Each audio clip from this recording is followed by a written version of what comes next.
side intellectually, but also just very, very curious about how people get here or what is going on here. There's this fascination with the horrors of the world and wanting to, like, break them down and understand them.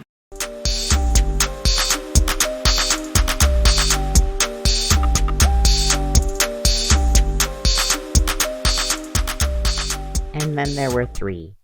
Wynn here, you'll notice that Iris did not join for this episode.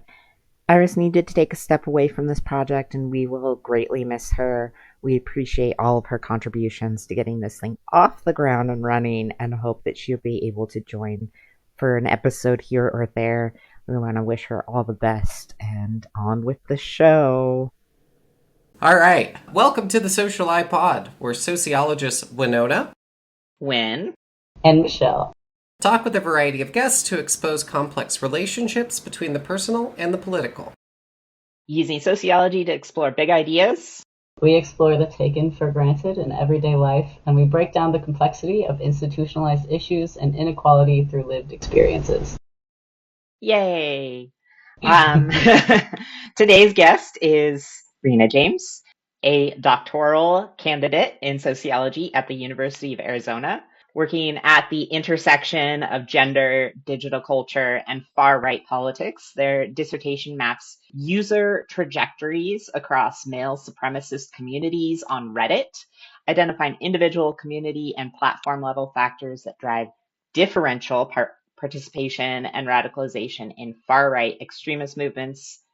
Rina's also a friend of mine, and I've been privileged to hear about their work for several months now as they've been going through the complex data analysis. But I'm really pleased to hear more about their work and to share their incredible work with all of you. So welcome, Rina. Thanks. Can you tell us a little bit about your current research? Kind of broadly, what is it looking at? And maybe also what brought you to the topic? Yeah, so really broadly, my dissertation focuses on men's engagement on male supremacist subreddits, and I'm really specifically interested in what we could call secular male supremacist groups. So historically, right, like male supremacism is a pretty built-in ideology in any patriarchal culture, right? There's kind of this everyday assumption of male superiority. But when we talk about secular male supremacist movements, these are movements where that male supremacist piece is really at the forefront. So it's kind of like the difference between the everyday racism built into a white supremacist society and the explicit racism of like white nationalist movements, right? We could consider these groups to be pretty analogous to white nationalists, right? But they're focused more on these issues of gender. And we call them secular specifically because historically, a lot of like the explicit male supremacist ideology has really been built in to kind of religious fundamentalism, right? And these groups are really divorced from any of that. And they encompass, right, are kind of a range of groups, but when we talk about them, there's really 5 particular sets of kind of men in this space that we're talking about, and these are pickup artists, which emerged kind of as an online culture in the early 2000s, men's rights activists, right, which have been around since the 1970s as a kind of reactionary backlash movement to second wave feminism, men going their own way who are sort of a male separatist offshoot of the men's rights movement, misogynist incels who are mostly well known for, right, acts of kind of violent misogynist terrorism due to their perceived failures with sex and romantic relationships. And then finally this broader group that gets just termed the red pill, which takes different pieces of the views or the ideologies from these different groups and builds them into one broader worldview. So I'm looking at men's participation on subreddits associated with each of these groups, and really what I'm trying to do is map what characteristics of users' posting behavior or community characteristics or platform level interventions drive some men but not others to engage in different ways or in different spaces. So when we talk about differential participation in social movements, right, this is frequently the question of either who participates and who doesn't, or what drives differences in the degree of participation, right, or the degree to which people get radicalized. And so I'm really focused on 3 outcomes that are related to that. So the degree to which people engage in terms of how much they're posting in these spaces, they're kind of pathways into radicalization in terms of men who move from kind of less extreme iterations of these communities to more extreme iterations. And then also disengagement kind of is like a counterpoint, right, to increasing radicalization. A lot of people participate and then ultimately just kind of fall off. And so it's important to understand, right, what drives, right, either increasing engagement or different forms of engagement, but also what drives disengagement too, because that's really the outcome that we want to see when people are engaging in far-right spaces. And it's an important caveat, I think, to throw out here, too, that my analysis, because I'm working so much with social media data, really is focused on kind of the digital characteristics that predict these things, right? The men in these communities are very unfriendly to researchers. They're not giving out like demographic or sociodemographic data, right? So I'm really looking at how processes related to online engagement more generally are the same or different when we talk about extremist spaces, and then also how the things we know about the radicalization process like map on or don't map on to online spaces. Very cool. So much information. Wait, what brought you to this topic? What drove your interest to studying this? Because it's such a male supremacist spaces are so hostile. I'm always curious about other people's curiosity. Like, what is it that drew you into wanting to understand this more? Yeah, so I think for me, I have like a pretty long-standing interest in just like fringe internet cultures. And the male supremacist stuff, I can tell you exactly when I was still in undergrad. At some point, I just kind of stumbled across this website, returnofkings.com, which is one of the very early kind of male supremacist, or what we call like the red pill blogs or websites. The person who started the website, Harush Valazeta, he's a really well-known pickup artist. He's caused a lot of controversy. He's been banned from several countries, I think, at this point. But so this website hosted a lot of just really blatantly misogynist pickup artist content. Like some of their really notable articles are like 10 reasons to date a girl with an eating disorder. Rush, one of the big thing, like controversies around him too, is he also on his personal blog at some point published an essay that was essentially like, we can solve rape culture by making rape legal on private property, because then women will be forced to be more careful about who they go off with, essentially, right? So these are the kind of like views that were being propagated on this website, and I was just like, I've always been really prone to morbid curiosity, so I was like horrified intellectually, but also just very curious about how people get here or what is going on here. And I spent many years after that just in my own free time, like looking at these websites or reading through these forums or thinking like, what is going on here? You know, and I was still in undergrad. I graduated from undergrad in 2014, so this was like almost 10 or 12 years ago now. And then very shortly after that, right, in 2014, we saw kind of one of the first big acts of misogynist terrorism in the Santa Barbara shooting in 2014, where the shooter for that very explicitly was like, I am taking revenge on these women who will not have sex with me because I have been denied access. Essentially, right, his claim was that he's been denied access to sex with beautiful white women, and he's going to punish other people for this. And I think in the few years following that, these groups were still quite frequently getting treated as fringe groups, but started drawing a little bit more of attention. And then around the time of the lead up to the 2016 US election, these groups started connecting with other portions of the far right or the alt-right. They started getting a lot more scholarly attention. And so eventually for me, you know, it had kind of moved into the mainstream enough that it was very comfortable to justify it as a research agenda in a way that I couldn't necessarily at the start of like my master's degree in 2015. It's an increasingly important sense, because one of the things that we know about a lot of these groups is that they are, right, really connected and tied into other and bolstering other portions of the far right. Can you explain what is pickup artists in this context? Yeah, so pickup artistry is essentially a subculture oriented around how men can attain sex with women, and it's been around for a long time. Like, there was a book published in the 1970s, it's like How to Pick Up Girls or something, right? But when we talk about pickup artist culture today as we know it, this really emerged in the early 2000s. There was a renowned pickup artist who published a book called The Game, right? And the game in pickup artist culture essentially refers to, like, these are the rules and the things that you need to follow in order to win, which is winning in this case, right, is attaining sex with women. Around the same time, there was also a really popular VH1 reality show called The Pickup Artist, where this, like, other popular pickup artist, Mystery, took a bunch of really geeky guys and essentially taught them how to go out and be successful with women. This is where we see the origination of a lot of concepts people are probably familiar with, like peacocking, where you wear something really loud to grab attention, or negging, where you kind of give somebody like a subtle insult or a backhanded compliment to undermine their self-esteem so they'll want your approval. And the pickup artist culture as we know it now really couldn't have emerged if it hadn't come about in the kind of the same time that we were seeing a bigger proliferation of online communities, because suddenly, rather than, right, somebody in the 70s just buying this book, How to Pick Up Girls, we have all these people who are reading these books by these like pickup artists. You know, we didn't really have the term influencer then, but you could it's not an inaccurate term to apply to the situation. You have kind of forums and all of these online communities coming together so that all these men can talk about their applications of these ideas. And so when we talk about pickup artistry, it's really just this kind of subculture of men who are trying to learn particular sexual strategies to be sexually successful with women.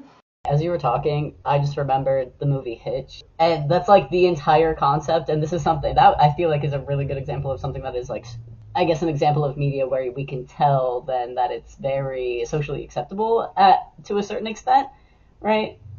Fascinating.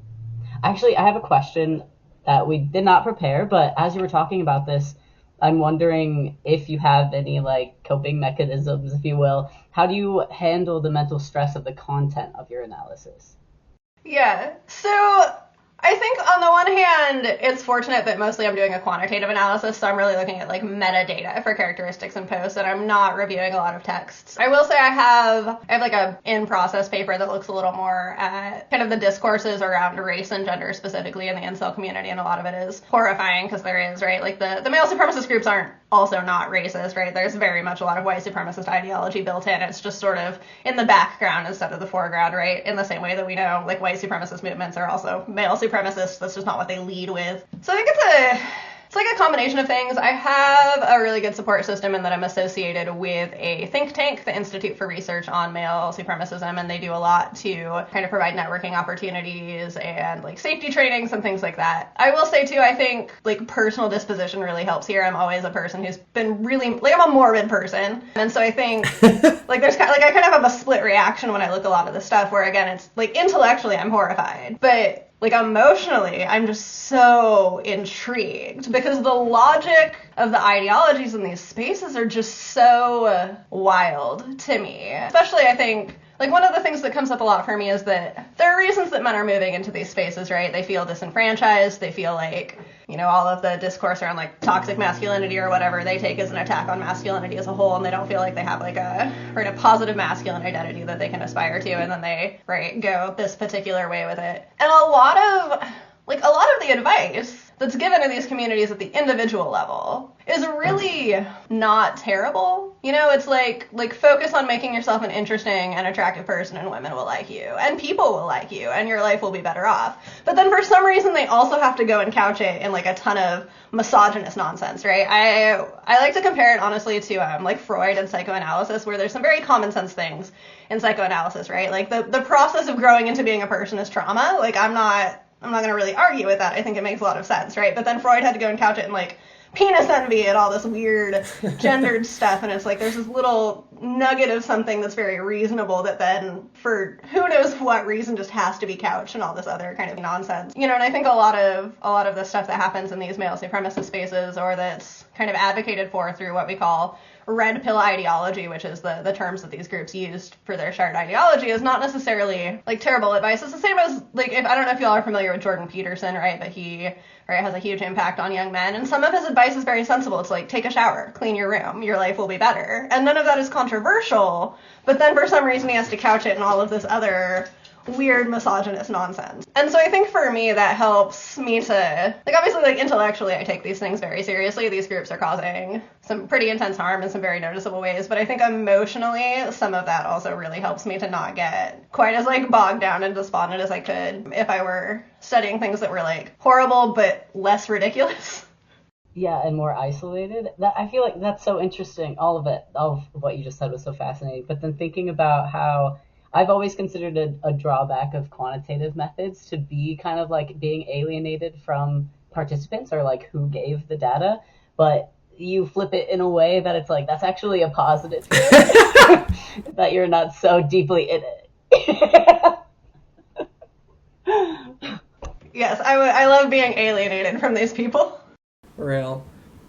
I think something that really resonated for me there, just taking a step back, is that that almost emotional like drive of fascination, of morbid curiosity. I think that's probably something that's pretty common for those of us, at least on the critical or left side of sociology, where it's like there's this fascination with the horrors of the world and wanting to like break them down and understand them. Hopefully, I at least for me personally, am part of like a motivation that is maybe naive, but through that better understanding, we can better contribute to efforts to change these things or combat these tendencies in society. I'm going to jump around the question order a little bit, but I feel like this flows pretty seamlessly. What is the role of these groups or spaces in this like broader political moment that we find ourselves in? And what is any advice you have for like countering the role of these spaces and these we might not call them organizations, but these still sort of like political nodes, if you will, and that harm that you say they're doing?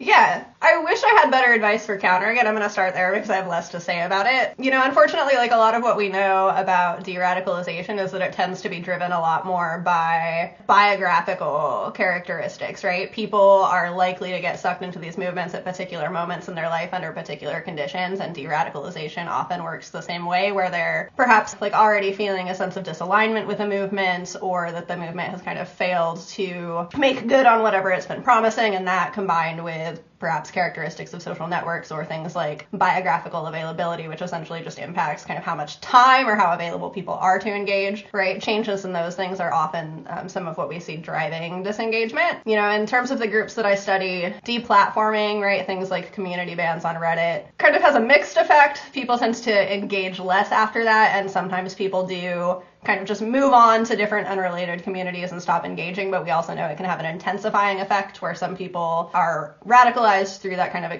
perceived experience with repression and they become more committed to a movement. So it's hard to say like these interventions really work and we should be doing more of them, unfortunately. In terms of the roles of these groups in the broader political moment that we have, I think that they really play three kind of key roles. And so the first, right, is that male supremacist groups can serve as kind of a gateway into other parts of the far right. So male supremacism, right, is given a lot less social attention than things like white nationalism. I think it's also a lot easier for a lot of men to feel kind of personally victimized by feminism or policies that they perceive disadvantage men. And then once they've already kind of bought into one piece of that ideology, right, because we know that organized male supremacism does also have a white kind of nationalist, white supremacist, right, underpinning as well, then right, it kind of lays a groundwork for these men to get sucked into either the alt-right or, right, the far-right more generally. There's a really good paper that shows that men who participate in these communities are more likely to go on to participate as well in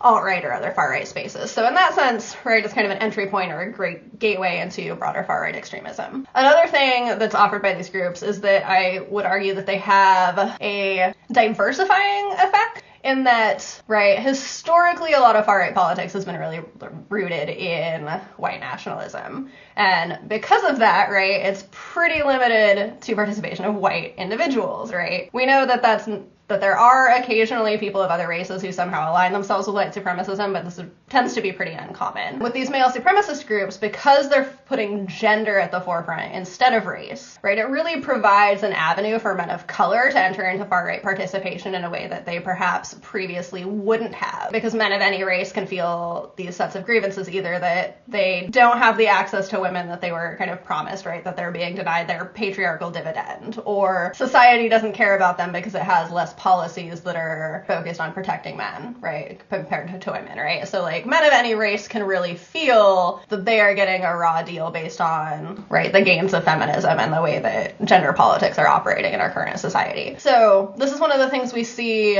in the misogynist incel community specifically, right? So these are men who are primarily concerned with what they perceive as social exclusion on the basis of access to sex and relationships. So incels are very concerned with their inability to attain sex with women, or even more broadly to have success in the dating market. But for them, they don't just see this as a romantic exclusion or a personal problem. They really see their exclusion as being on a broader social level, essentially that because they lack particular characteristics, are broadly socially excluded, they're never going to have the opportunity to fit into society or lead a normal life. And they perceive this as a structural problem, right? Feminism has allowed women a lot of choice in the dating market. It has, right, taken away some of the protections that would have given men access to things like economic power that could have solved this problem. And we know the incel community actually is very racially diverse in a way that far-right groups historically haven't been.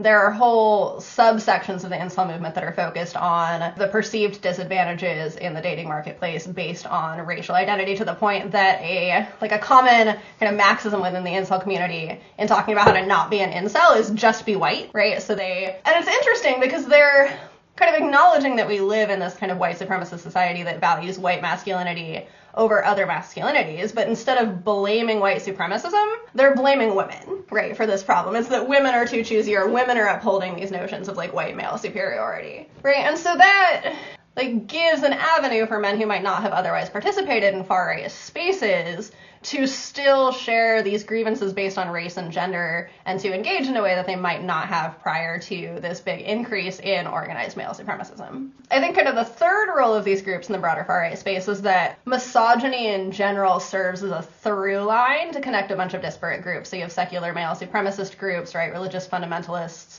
broader authoritarian movements that are kind of just trying to return to this fictionalized, like, wasn't it great in the 1950s kind of mentality. There's a really great book by somebody named Suzanne Kaiser called Political Masculinities, and she does such an excellent job talking about how these different disparate groups all have misogyny either at the forefront or in their underpinnings, and that this allows for kind of coalition building and political power building among groups that wouldn't necessarily otherwise have a lot in common, right? We wouldn't necessarily expect pickup artists or misogynist incels to be aligning themselves with religious fundamentalists, right? People who are focused on getting all the sex with women they can, and people who are focused on like maintaining religious family values, right, don't seem like they have a lot of connection. But when you bring the misogyny piece in, and suddenly they're both very concerned about society favoring women over men, or right, men being socially excluded, suddenly they can come together to push an agenda, right? And so I think that that's kind of the third thing that these groups offer, is creating through lines where we didn't previously have them.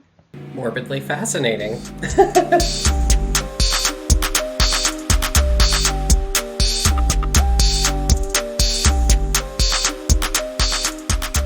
Could I ask the most basic of questions too, just to, I don't know, maybe good for like our potential listeners. Why misogyny? Like how would you explain like where this comes from, and why is that the thing that we're capitalizing on? Yeah, so I think there's a few different reasons, right? One is that just, right, feminism has made a lot of gains in the last 20 or 30 years, and there's always been, right, a certain degree of backlash movement against feminism, right? The men's rights movement in its current iteration started in the 1970s and has been going since. It saw kind of a period of abeyance from like the 90s to the early 2000s, but it's come back in a big way, in part due to digital culture.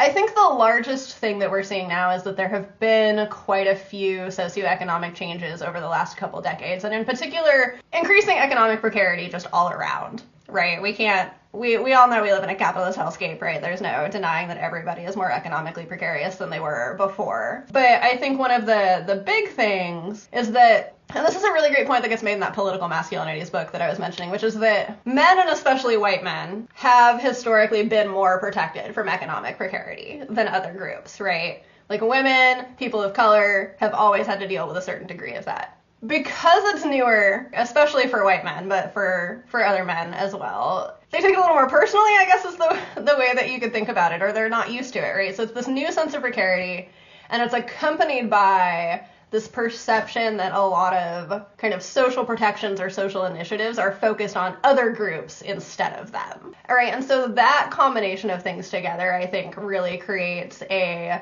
heightened focus on, right, a sense of perceived male victimization and feminism as a force for securing advantage for women at the expense of men rather than as a real initiative for gender equality. There's also a lack of alternatives that are presented to men, in that there aren't contemporarily a lot of other groups that are putting forth like an individual solution to masculinity and how to like embrace a more positive, socially accepted masculinity contemporarily. And it's not to say that there isn't anybody doing that work, but for example, if you think about in the 1990s, for example, when we first started seeing some of these changes, there were what we'd call like the mytho-poetic men's movements like Promise Keepers, and these were essentially kind of consciousness raising groups or subcultures that were focused on teaching men how to embrace a different kind of masculinity than what was previously kind of socially upheld. And a lot of those fell off. And again, it's not like a social responsibility for anybody to provide that for men. Men were at one point kind of organizing these things like for themselves. Some of that has fallen off. We've seen increasing kind of economic changes that threaten the status of white masculinity, and then also, right, have kind of diminished the patriarchal dividends that men can expect in society more broadly. And I think that plus the proliferation of digital culture, which has always been fairly male dominated, has really created this catalyst for these spaces where men can come together and feel very entitled to certain social benefit and then kind of feed into each other around that until you get these kind of more extremist misogynist movements. So interesting. I think one word or a term that I want to emphasize, because I was again reading part of your dissertation, is the biological essentialism belief. And also, as you were talking, it also made me think about the divine essentialism, which the religious right has believed. There's different beliefs about whether it's divine or biological, there's still this underlying belief that there's inherently immutable characteristics that are what limit our capacity. And so it's just so fascinating to me that on the one hand, they're believing that they have a essential biological superiority to women, but at the same time, they're saying that it's all of these social things that have made it so that we can't achieve that inherent essential thing. But to me, that's a paradox, because it is admitting that it's social in a way, but also again, to me, that's part of the underlying connection between white supremacy, male supremacy, even class supremacy, and the religious and secular movements. I don't know if you have anything to add to that, or expand on, but I wanted to make sure that that specific term of biological essentialism was mentioned, because it's just so central to this. Yeah, no, I mean, you're not wrong, right? That's the kind of the big foundation that's shared across all these groups, right? Is this belief that men are just inherently biologically superior, more rational, more capable, and that women are inherently less rational and more manipulative. I think in the thing that you're talking about, this kind of contrast between this idea of innate biological superiority and then the social conditions creating a perceived disadvantage, that's kind of a contradiction that exists in pretty much all of these extremist movements, right? If you hate a particular group, they're somehow weak and inferior and horrible, and yet also powerful enough to pose this major threat that must be faced. So for the secular male supremacist groups in particular, they essentially see kind of a women's inferior manipulative nature as having driven feminism, and it's kind of this big grift where women have, in their essentialist manipulative fashion, managed to fool everybody into thinking that they're victims and they need all these special protections, and then have secured advantage for themselves at the expense of men, because that's just what their nature drives them to do, right? They're trying to kind of maximize their social benefits at any cost. It's interesting too to think about how enduring, thinking about these different extremist groups and what their focus is, right? And what is it that's causing the threat. When I'm glad that you mentioned bioessentialism, because I really do feel even though it's very contradictory as you laid out, there's something about the biological argument that allows for this claim of inequality to endure. Just thinking in terms of gender too, and thinking about trans issues of late and all of that. It is interesting how we more, even if we do notice different structural changes and we're experiencing different structural changes, there is this inclination culturally to really hold on to the biological as claim of legitimacy to their argument, if you will.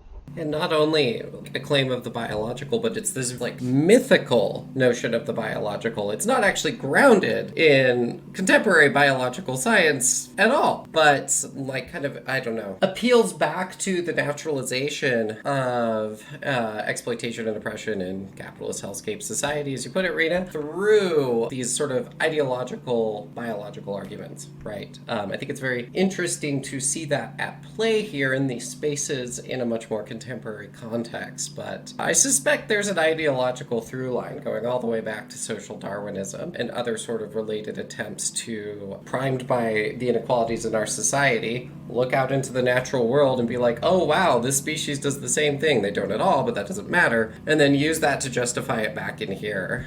I have a pet project I'm working on the back burner, looking at that sort of process when it comes to the way biological arguments are used in a lot of the sort of anti-trans rhetoric right now. Well, actual biological science at this moment is very trans-affirming, right? And I suspect if we were to look at these sort of ideological biological arguments from them, we'd find something similar. You alluded to this, Rina, some of your interesting findings. Again, one of the reasons I was like, oh, I really want to like have you on this podcast. Some of the interesting findings are that men can be de-escalated if some of these Reddit communities get shut down. That your data shows that like a significant amount of the men on those spaces disengage. Most of them don't move on and find other spaces. And so there's this question of, I always think about in like terms of like, this is a conservative extreme and there is a liberal extreme. And there's always questions and concerns about censorship across the board. So these are like interesting findings and kind of go to support the idea of like actually sometimes shutting down these spaces can prevent these people from going into like being violent, becoming violent. And just like how do your findings of that piece fit into what we know about extremist groups, and I guess also the implications for like other extreme groups or quote unquote radical groups, or there's different implications for different people, and stepping back like power and historical like marginalization, you know, when we're thinking about bigger picture part to play in that. But like, can you talk more about like what does it mean if we're like shutting down these spaces? I've also been thinking about this sort of thing in terms of like, I mean, what we're really seeing is how even like male supremacy, because it's embedded right with like white supremacy and this capitalist hellscape, that we're seeing now that the most privileged people, thinking about like sociologically, like white men particularly, are now facing inequality in a way that they never have, and they're not prepared to do so at all. And I keep coming back to like in my mind, I think over the last like even few weeks, there was no infrastructure because like the system doesn't allow for it and this is like a half building thought. So this might get edited out. I keep thinking of an analogy of needing mental health care. And because of the way our systems have been set up, they've traumatized us all, even the ones that didn't realize they were being traumatized. And now they don't know how to cope with what was benefiting them once. And so now they're looking to offset the blame rather than like, oh, we need to actually grapple with this existential burden, right? Yeah, so I think I have to start out, I have to caution, I think that's a slightly more optimistic reading of my findings than I think what my big takeaway was. But there's like a couple different things that I think might be getting conflated in there, so I'm going to kind of talk through it. So first, one of my findings is that things like community bans or subreddit bans in this case do predict lower rates of engagement overall, right? That they have a negative effect on how much people are participating in these spaces.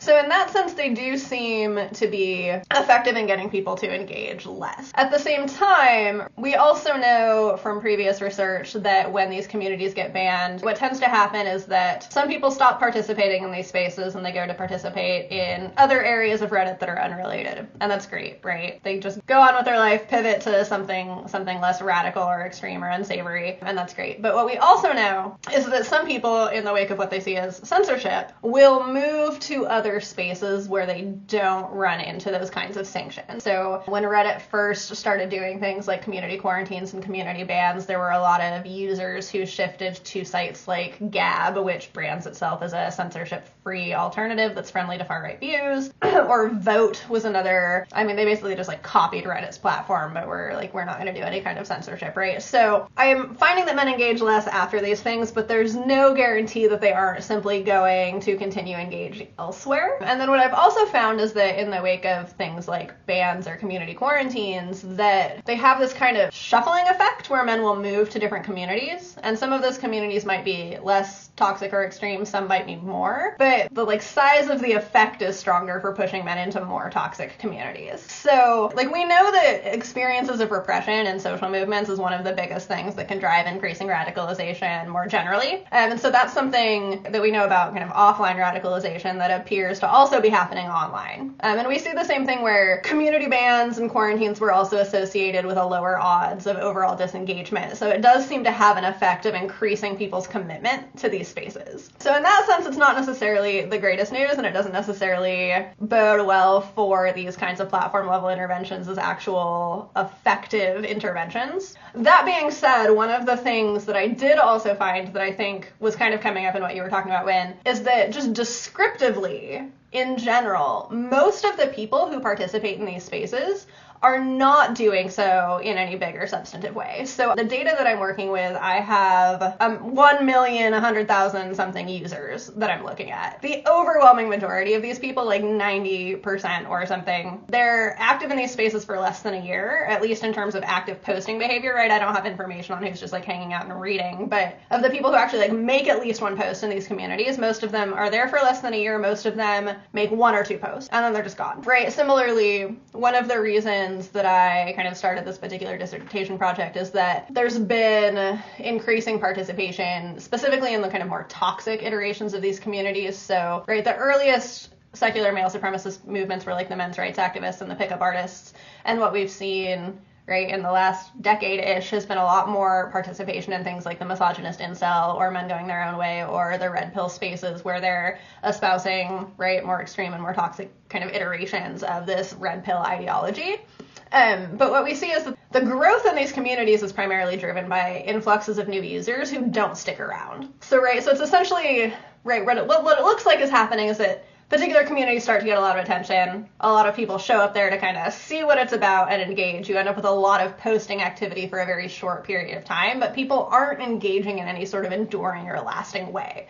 And obviously, we still need to worry about the 10% of users who do stick around for years and engage a lot and really buy into these ideologies. But those descriptive findings do suggest that even if these communities in and of themselves are gaining what appears to be a lot of traction, they're not succeeding in radicalizing lots of people in the long haul. And so that at least is optimistic news. It doesn't necessarily tell us a ton about what we can do to prevent the people who do get sucked in. I really do think kind of the socio-demographic or biographical characteristics are going to be more of what predicts that, which unfortunately is really hard to get data on in this kind of context. But it was at least very like heartening for me to see that most of the people who engage in these spaces are doing so minimally. So we really need to like know what's going on in people's lives. Then, in other words, like that's making them more or less susceptible. Like, what are those biographical, temporal factors? Like future research. We need to somehow figure out how to get that info. If it's like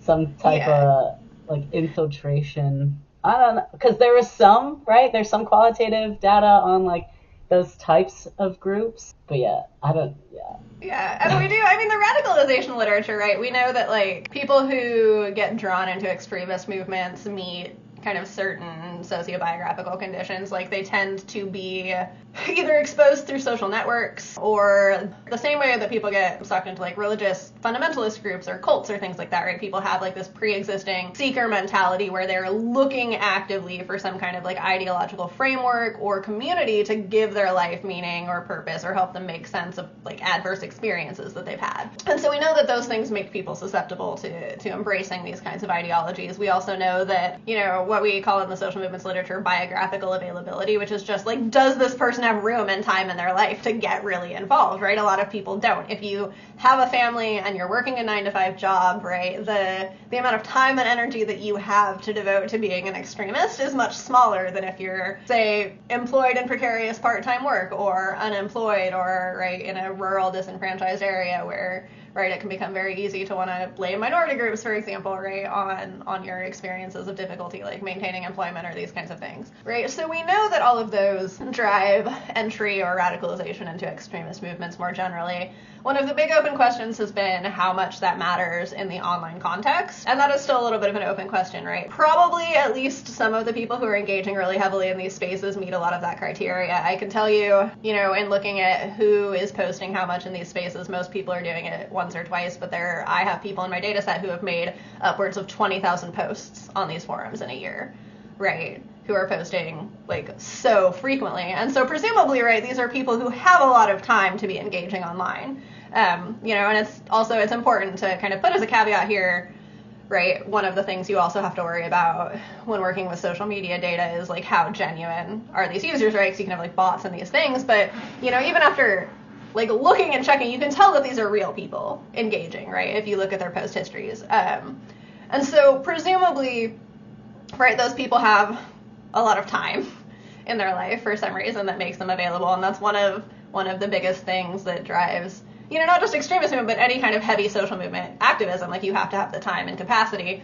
And in the same way, we know that when that capacity shifts, that's one of the ways that people get de-radicalized, at least in the sense of behavioral radicalization, right? Because when we talk about radicalization, we can also talk about behavioral radicalization, which is like how much are you actually engaging and what are you doing, versus cognitive radicalization, right? Which is what do you believe, and so if your biographical availability changes, that's not necessarily going to have an impact on cognitive radicalization. You might keep believing what you believe, but what you're not doing is out there engaging the behaviors that could actively be causing harm in the same way, right? I know in like what we had prepared, I have another question, but I feel like it was answered pretty well through everything else. Winona, Wynn, do you have any like questions that are popping to your head? This brings up so much. It's similar to what you said earlier, Rina. I'm sure in like 2 days from now, I'm going to have like 12 more things I wish I had asked you. I appreciate also right at the end there you clarifying the difference between cognitive radicalization and behavioral radicalization. The relationship between ideology and practice and how those aren't always one-on-one, I think is really important to distinguish. So, yeah. I don't have anything else. Do y'all do? I feel like I had a question percolating and then it's like it not coming to my mouth. It had to do with the biographical availability and the discussions around male loneliness epidemics. And I don't know. I think just as you were talking about your research, I just kept on thinking about how technology has shaped our social relations. And we see that historically. We can look back to like the way that printing press and what are the other like major technological innovations, like just the Industrial Revolution and the assembly line, and like historically how our technology has shaped how we socially relate. So it's just fascinating that it's like I think we are having a loneliness epidemic, and the concern about male loneliness is that I think it goes back to the same thing that you were kind of noting of like there's not a historical precedence for that of like, yeah, women and people of color and people with disabilities had to learn in a lot of ways how to cope with being alone.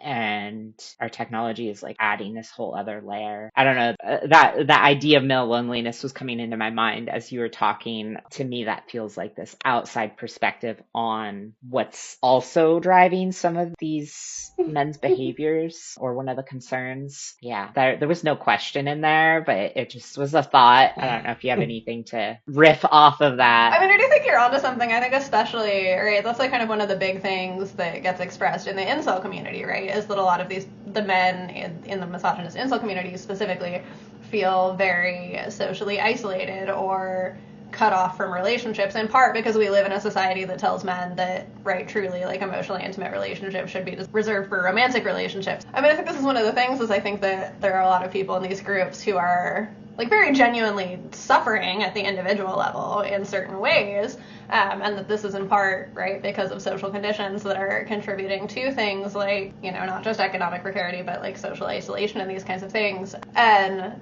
I think they don't necessarily have a good model for how to productively address that. And so when they're feeling all of these feelings, and then, right, the most available narrative is that it's feminism's fault and they aren't giving you your government-issued woman, and so now you're all alone and you have to blame society. And that sounds hyperbolic, but literally, right, incels are interesting because they really treat their individual romantic problems as a structural issue, and one of the things that frequently gets floated, right, is that there should be, like, state-assigned mating or things like these, right? These are, like, actual ideas that get pitched in these communities, So I think that, right, that sense of loneliness and that, like, desire for social connection is one of the ways that men get sucked into these communities too, because suddenly here's all these other people who understand their suffering and, like, are telling them that they're not the problem, society is the problem, and that, right, gives them this sense of community and of fit and of, like, self-worth that they didn't necessarily have before.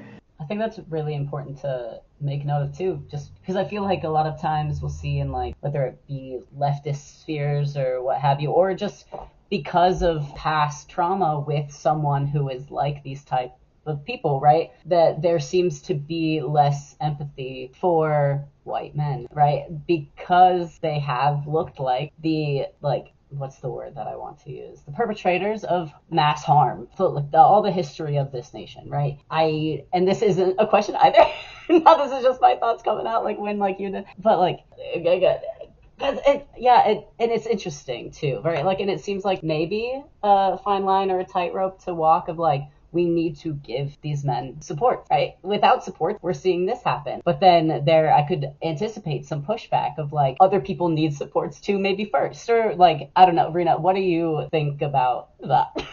Yeah, I think it's tricky, right? Because, like, clearly these men need some kind of support or some kind of, like, affective, emotional intervention. But at the same time, right, so much of their victim narrative relies on this idea that, like, feminism and the people who have pushed to create gains or supports for, like, women or other marginalized groups, right, are ignoring men. And that really ignores the fact that women and marginalized groups have done the work of organizing and creating the spaces to advocate for these gains and these benefits on their own, you know, and so this is one of the things that gets brought up a lot. Like the men's rights activists, for example, they're so concerned with this perception of like socio-legal disadvantage for men. But their solution to that is largely to talk shit about feminists on the internet rather than trying to like drive initiatives around men's mental health, for example, right? So they're not doing like the kind of consciousness raising or organizing or actual activism that was done in the feminist movement or like the civil rights movement, for example.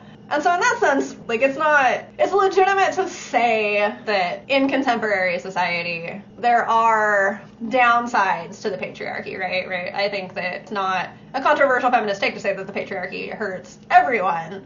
But that doesn't mean that it's the responsibility of people who are more marginalized to help the dominant group deal with whatever difficulties that they may face in a social system that at the individual level is to some degree unkind to everyone. And so I think that there's probably some very real reasons that what groups do exist around trying to help men develop a more positive or adjusted to contemporary society form of masculinity, right, don't necessarily take off to the same degree, which is that these men would have to like both acknowledge that they can be on the receiving end of some harms under the patriarchy while still largely benefiting from it. And I think that we all have privilege in society. We all have to grapple with that, right, on whatever axis of privilege we have. But like I think when you have more of it and when the broader social messaging is focused on, right, those kinds of privilege, it can be kind of cognitively difficult to buy into that, I think, for a lot of the men in these groups. And I don't know what the solution to that is. I think it's a lot easier,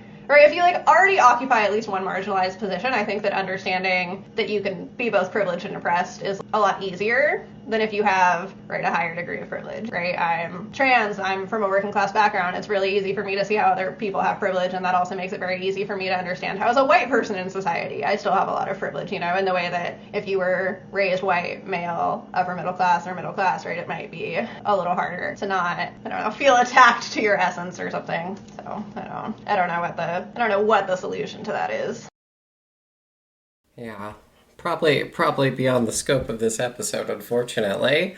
But are we not going to solve it today? I mean that's what I logged on for. So like, I don't know what we're doing here. No, so much. I feel like something that's sometimes more in the foreground, sometimes more in the background of this conversation has been kind of the background of what's happening with social class and capitalism, right? And, you know, when you brought up the role of technological change in shaping our social relations, generally speaking, but also with communication technologies such as the printing press, and of course, here, a huge driver, or at least structuring factor, has been the role of the internet, and specifically creating these sorts of virtual spaces where men can come together and communicate, share grievances, etc. And I find it interesting that on the immediate level, who's benefiting from this participation is the tech companies that own these platforms that have, implemented and profited off of these technologies and profit off of stoking controversy, division, engagement, things of that nature, right? And this happening in a broader social context of essentially the social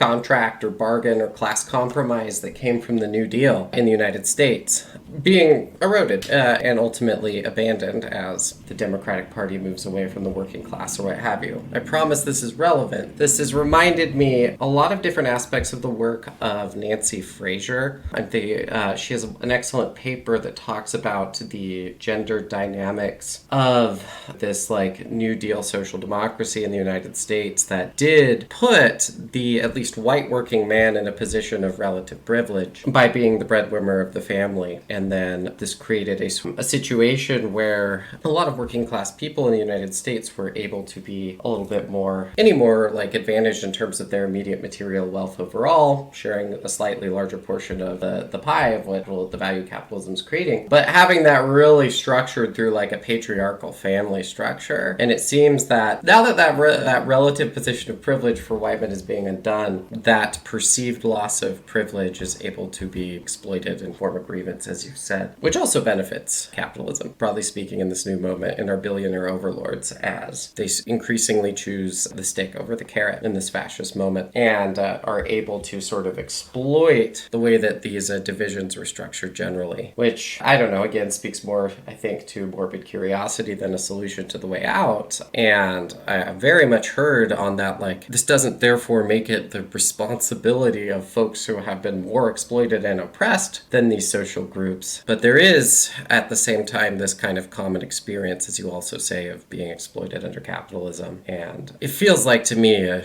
really terrible example of this divide and conquer strategy that our overlords can exercise over us being working people broadly understood. And I don't know, it might be naive, but at least there's a kernel of hope there for me that points to a way out, but I don't know what that is or how it's just or what have you. Yeah, I mean, I think you make some really good points in there. Any last thoughts from you, Rina, on your research? Any other like interesting findings that you're like dying to share? I don't know. I think we've kind of like gotten into it. I think the biggest thing for me really was like kind of the least rigorous empirical part, which is just the descriptive finding that people are primarily engaging in these spaces to a very limited degree. I found that very heartening, so I've been kind of clinging to that even as I find all this other stuff. Most of this only matters for a very small number of people, though. It's one thing at least. Do you hope to do additional research, take this research further in the future, or do you have advice or people who might be interested in picking this up for where to go from here? I think one of the biggest things that we still need to look at, and this is something that I was kind of hoping to do in my dissertation, and then I kind of veered a different direction, is that, a lot of my analysis focuses on looking at people's movements between like more or less toxic or extreme iterations of these spaces, but also, more generally speaking, there is a lot of variation in how these different secular male supremacist groups draw on their shared ideology. And I really think that understanding the relationships between these communities, kind of the way that they perceive and think about each other, and then where we see kind of more movement between specific groups or others is really important. Like one of the things that we've seen, for example, is there's a lot of movement from like the misogynist incel community to the men going their own way community or vice versa. And those aren't necessarily groups that we would expect to have a strong relationship, especially, right? Like men going their own way are kind of male separatists. They like essentially their view is that society has made cross-gender relations really untenable for men, and so they're just not going to engage with women, or they're only going to engage with women as little as they have to. Right? So you wouldn't necessarily expect a lot of movement between that group and these groups that are like upset that they're not getting access to women sexually or romantically. And so I think understanding what's kind of creating those particular sorts of shifts in these very different applications of their shared ideology is important. I think also trying to find ways to get some kind of demographic information about these men is really important and really useful. That's something that I'd potentially like to pick up, but I'm graduating in August and my academic future after that is very uncertain, so we'll see what happens. But one of the things that would be really useful is like we have a lot of computational text analysis techniques now. If there was a way to go through people's post histories and try and see if we can identify, right? A lot of people do talk about their age or their race or like these kinds of things in their posts at certain points when they're providing kind of personal accounts of how they've been affected by the issues that they see affecting men. And so finding techniques to identify some of that stuff and then see what that tells us about how men are engaging in these spaces would also be really, really useful, I think. Thank you so you're much for welcome. talking about your work. Like I did at some point, I was like, I hope that this is useful for you because you're gonna have to defend in a couple months, and you're like you're still writing, like you're in the thick of it. with writing your results and your work. And so hopefully this was helpful for you as well to like talk about it all at once. Yeah, no, it's been good. It's like I was holding a lot more in my head than I realized, I think. So yeah, thank you so much. And I'll see you on Friday for our work session. yes. Um, Yeah, it was really, really great to meet you all. Thanks so much for joining us, Rina. And it was really nice to meet you and hear about your research. Yeah. Thank you so much, Rina. It was lovely to meet you. all right. Bye. Bye. Thank you For listening. Yeah, join us next time. For another fabulous guest.